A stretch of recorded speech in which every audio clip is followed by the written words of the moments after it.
Урматтуу туугандар, Астана шаарындабыз. Күнгө 12-сентябрь финалдык оюндар болуп атат. Көк бөрү жана жер улак боюнча. Бул этно айыл. Казактар ушундай даярданышкан экен. Баягында бир күн келип көрүп салтанатына катышып кеттик элек. Шындап айтканда, Түркияда өткөн көчмөндөр оюндарына караганда 2022-жылы өткөн абдан жакшы. 2 эсе деп айтсак аздык болор, 10 эсе жакшыраак да. Канча дагы казак болгондоштор көчмөн калк экенин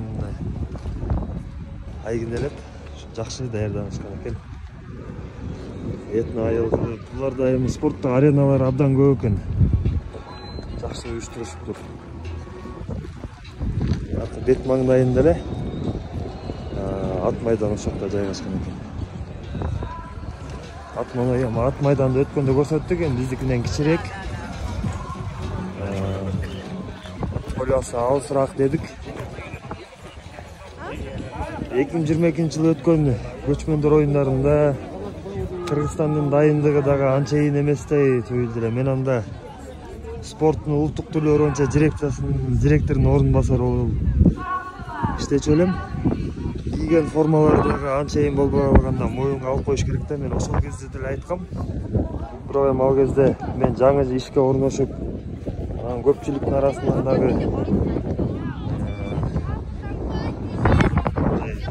оюнду жеткирсем дагы ал көпчүлүккө мындай сөзүм өткөн эмес десем дагы жарашат да.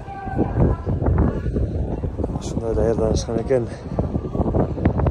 Быйылкы формалар абдан жакшы, мага жакты. Спорттук формалар балким бул сүрөт дегендей бара-бара эсибизге келип, бара-бара оңолуп атат окшойбуз. Таң эрте болгондуктанбы эл азыраак, баягындай көп эмес.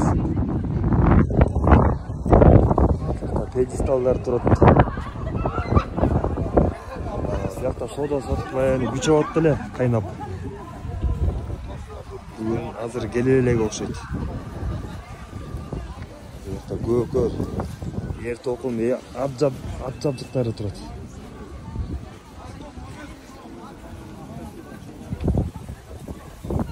Ошондой дагы көргөн билгендерибиздин тартып көрсөтүп турабыз, аракет кылабыз. Мындай боз үйлөрдү тигишкен экен. Жамбыл облысы дейт. Алматы каласы. Ичинде мындай лед экрандар менен мыкты уюштуруп коюптур. Караңыздарчы. Мангас Эле Алатауынын бөктеринде Бирге мегаполис Алматы қаласы жайгашкан.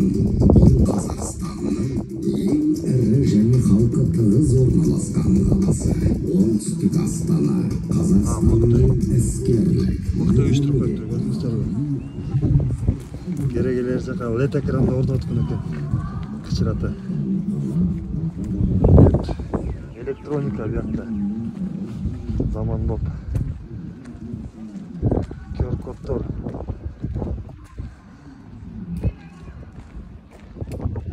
Тазалык, тартип берет. Абдан жакшы экен. Мындай.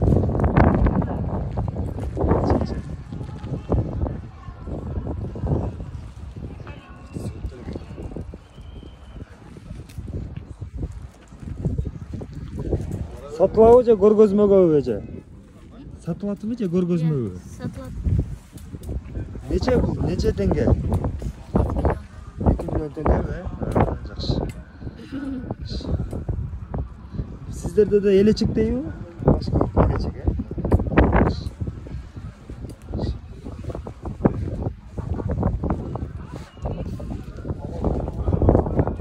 Бул жерде да элечек. Салам алейкум. Казак бозуйбу? Я.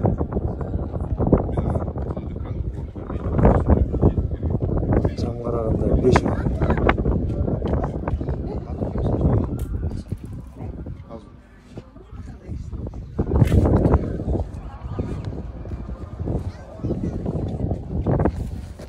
боз үйлөр абдан эле көп экен.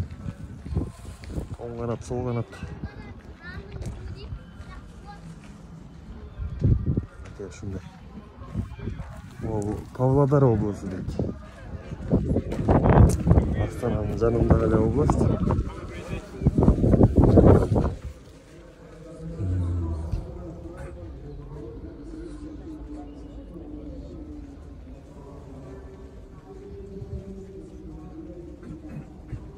Жабдыктары, айкелдер.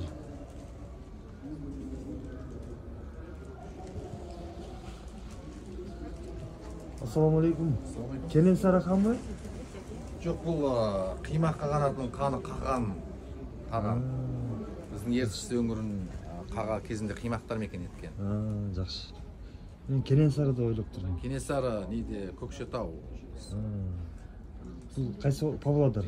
Павлодар. Бұл Сілеусін. Сілеусін кен, алыстан Илбиске де оқшап келеді кен. Жақсы. Жетісу облысы дейді. Бисмилля. Ақтау. Қайран чөл. Қатутау. Ақты қараңыздаршы.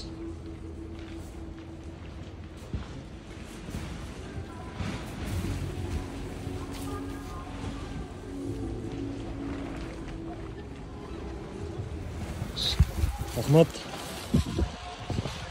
Шымкент қаласы. Шымкент қаласы. Саламатсыз ба?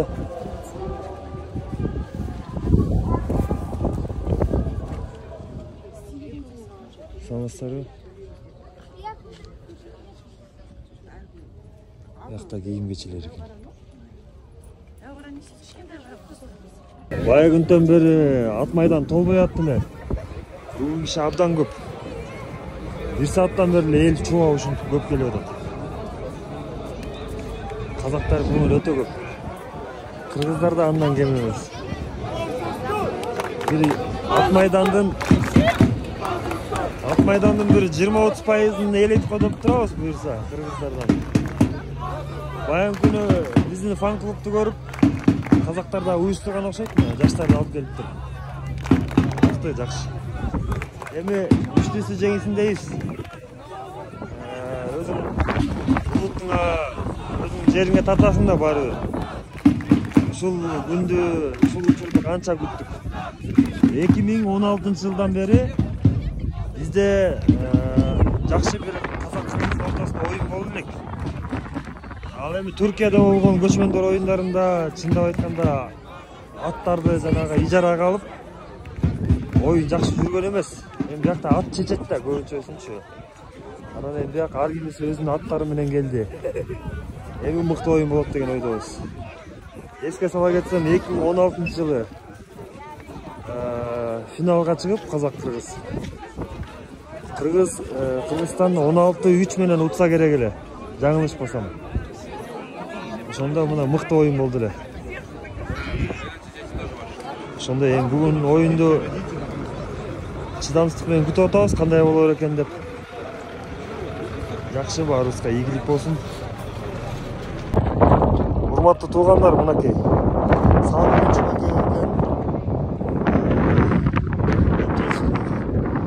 Мына форманы караңыздарчы. Чече жакшы, шүгүр. Бикстер тигип берген экен. Сапаты сыйрылбай, калпактан баштап бут кийимге чейин берген экен.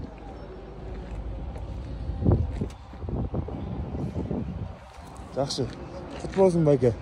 Жеңип атасыздарбы? Эми башталып атат. Жакшы. Биздикине абдан окшоштурушуптур. Мынакей логотиби. Эң белгисине коелу. Көчмөндөр оюндарынын. Майрамкул байке. Тартса керек эле. Белгини. Мыкты тарткан. Жакшы. Философиялык деңгээлде да.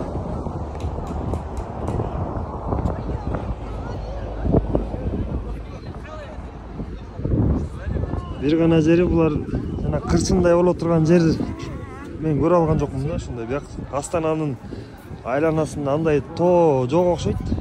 Биздикине окшойт. Ала тоо.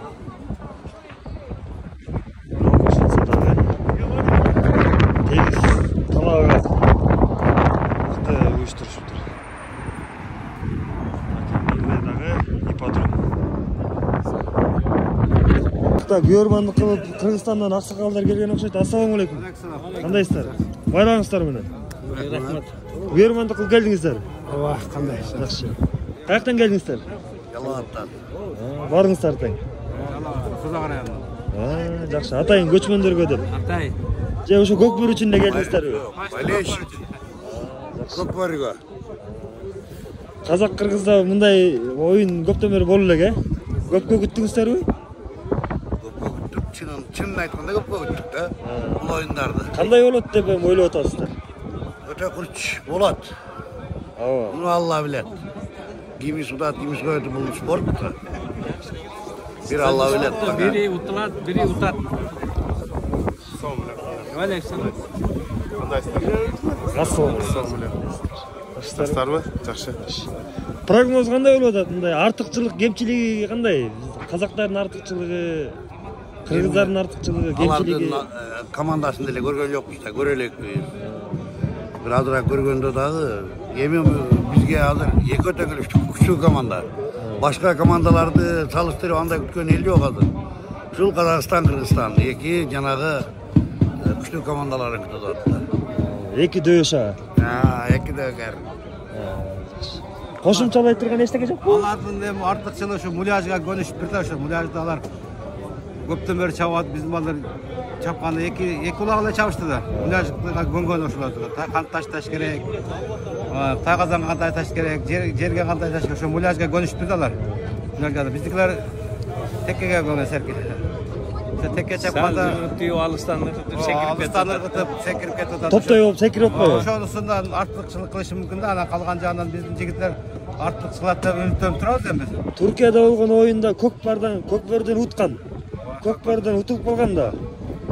Аны мында утабыз деп турабыз буюрса. Кудай кааласа эми Алладан деп тилек кылып турабыз. Эми утабыз деп келдик, укса экен деп келдик биз дагы. Бизден азыр биз эмес, бул Кыргызстанда канча адам муну телевизордон, күтүп атат, ютубтардан күтүп жазып атышат. Бул оюнду күткөн бардыгы күттү да муну. Бардык Кыргызстанда ушу кызыккандар баары күтүп атат да. Мына биз ошол телевизордон көрүп шаттан живой эме түз көрөбүз деп ушул жерге келдик. 2000 километр басып. Миң уккандан бири көргөндө, Уккандан бири көргөндө. Бирок байкадыңыздарбы, баягы көрдүңүздөрбү оюндарды? Поле алыс болуп калыптыр да. Ооба. Ал сизге окшогон аксакалдарга тим более кыйыныраак болуп калат экен да. Муну биздин Чолпон атадагы дагы алыс, бирок мунчалык эмес.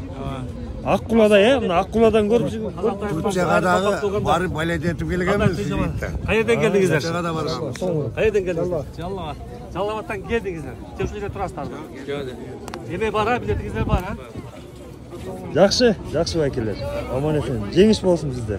В этой стороне находится Министерство обороны, а за этим зданием находится высокое здание под названием Абу-Даби Плаза, самое высокое здание в Центральной Азии.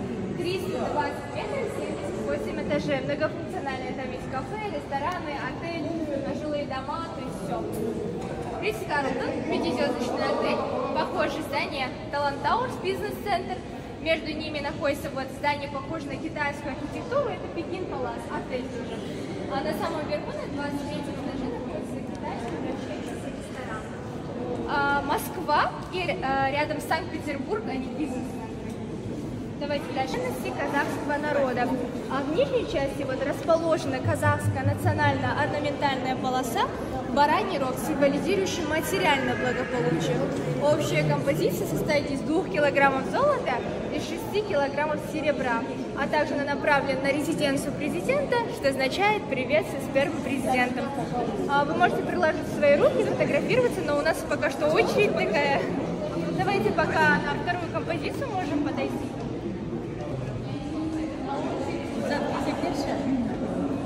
Тут находится вторая композиция под названием «Благословение». В 2003 году в Байтереке состоялся первый съезд мировых и традиционных религиозных представителей из 17 конфессий из 13 стран приехали в Байтерек, совершили общую молитву к Богу и оставили тут свои подписи.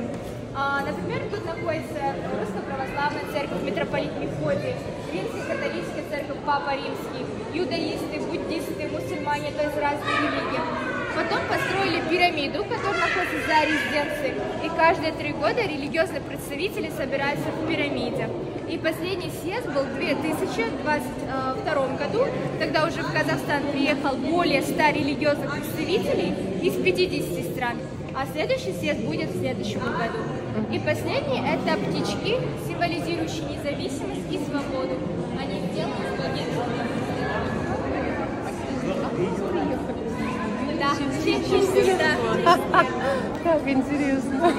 Спасибо, что послушали. Байтерек 35 этажга тете экен, бийиктиги 97 метр. Караңыздарчы, бүткүл Астана көрүнөт экен.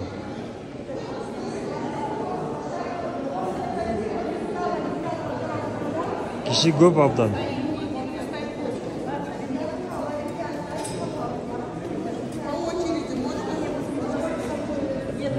Мен тартып аткан имарат Коргоо министрлиги экен.